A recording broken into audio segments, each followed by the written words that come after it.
Ferme les yeux, imagine une journée entière consacrée à la crème fouettée, une montagne de douceur, symbole de l'art de savourer des petites choses de la vie. Mais si je te disais que derrière cette douceur se cache en fait une véritable leçon de ce qu'être polonais aujourd'hui signifie. Aujourd'hui, évidemment, on va pas parler uniquement de desserts polonais, on va plonger dans une tradition unique qui mêle humour, histoire et humanité. Alors prépare-toi à découvrir pourquoi en Pologne, même la crème chantilly a une âme. Bienvenue dans le Double K, le podcast qui te dévoile la Pologne moderne, vivante et surprenante. Je suis Jean-Philippe, ton guide dans cette exploration des traditions et des valeurs polonaises. Ici, on parle d'identité, de différences culturelles et de tout ce qui fait vibrer ce pays aux mille facettes. Le dzień bitej śmietany, littéralement, s'il fallait le traduire, on parlerait du jour de la crème fouettée ou du jour de la chantilly en France.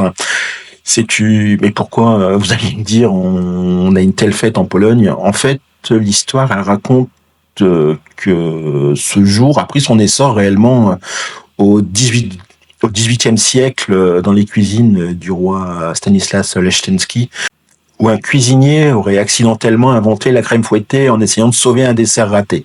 C'est souvent comme ça que les meilleurs plats et les meilleures histoires culinaires sont nés. En fait, depuis, cette erreur est devenue une réelle tradition. Avec le temps, les paysans avaient adopté cette douceur pour célébrer des moments de répit. Et aujourd'hui, c'est un jour où on célèbre bien plus qu'un ingrédient. C'est une journée d'émerveillement collectif. Pendant la période sombre, on pourra citer évidemment les occupations diverses de la Pologne, le communisme. Cette fête a pris une toute autre signification.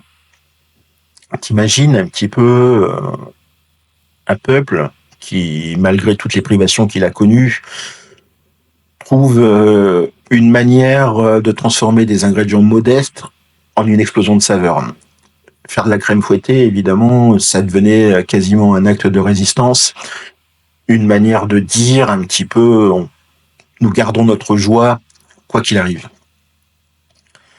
Par exemple, on pourra citer dans ce jour de la crème fouettée que dans les années 80, par exemple, pendant les grèves des chantiers navals de Gdansk, des ouvriers ont organisé une journée de la crème un petit peu improvisée comme ça. Donc, je te laisse imaginer un petit peu en pleine barricade, etc.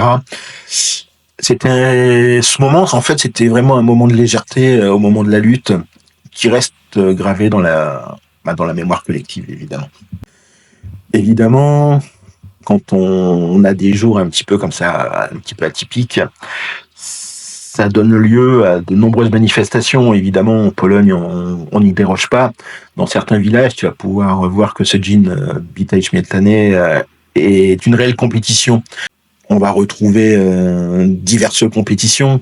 Par exemple, qui fouettera la crème le plus rapidement possible, qui créera le dessert le plus original. Et évidemment, on peut pas ne pas y penser.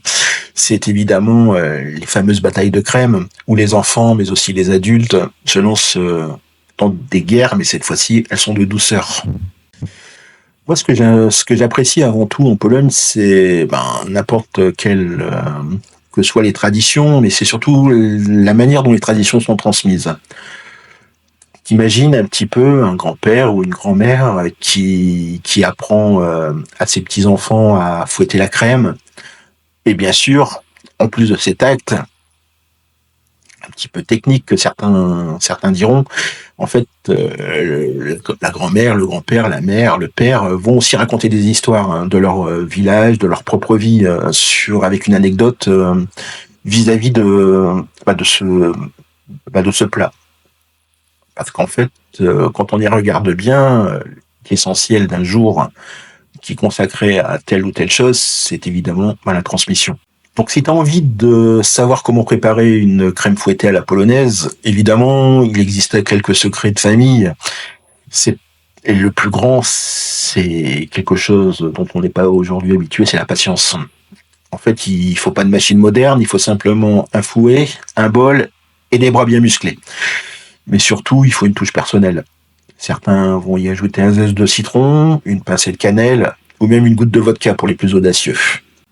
Mais au-delà de la recette qui peut diverger d'une famille à l'autre, c'est la crème chantilly est avant tout un symbole. Elle nous rappelle avant tout qu'il faut parfois battre fort pour obtenir quelque chose de léger et beau. C'est une belle métaphore de la vie, non? Le gin Vintage Quintané, c'est pas simplement une simple journée de gourmandise. C'est aussi un rappel de l'importance des petites choses. Ces moments partagés qui donnent un petit peu de sens à la vie de chacun. Ce jour, en fait, c'est aussi l'art polonais de transformer l'ordinaire en extraordinaire. Comme on l'a vu, avec quelques ingrédients, on peut créer un petit moment de douceur et un petit moment pour pouvoir s'évader. Alors, toi, je te demande, en face de la caméra, qui regarde actuellement ce podcast, et si tu prenais aussi le temps de savourer de ces petits instants, de créer ton propre jour de la chantilly, parce qu'au final, la vie, c'est un peu comme la crème. Plus tu te la travailles avec amour, plus elle devient douce. Demain, nouveau sujet dans le podcast, on va s'intéresser à l'épiphanie polonaise, une fête qui mêle à la fois des mystères religieux, des traditions païennes et une pincée de féerie. Tu veux savoir pourquoi les Polonais écrivent des initiales sur leur porte ce jour-là? Ne rate pas l'épisode royal et envoûtant qui t'attend. Merci d'avoir été avec moi pour cet épisode du Double K. Si tu as aimé voyager avec moi dans cet univers de douceur et de partage, abonne-toi, laisse un j'aime ou partage autour de toi. Et si tu veux soutenir ce podcast, tu as un lien dans la description. Allez, à très vite pour une nouvelle plongée dans l'identité polonaise. Do jutra, miłego dnia, na razie, pa.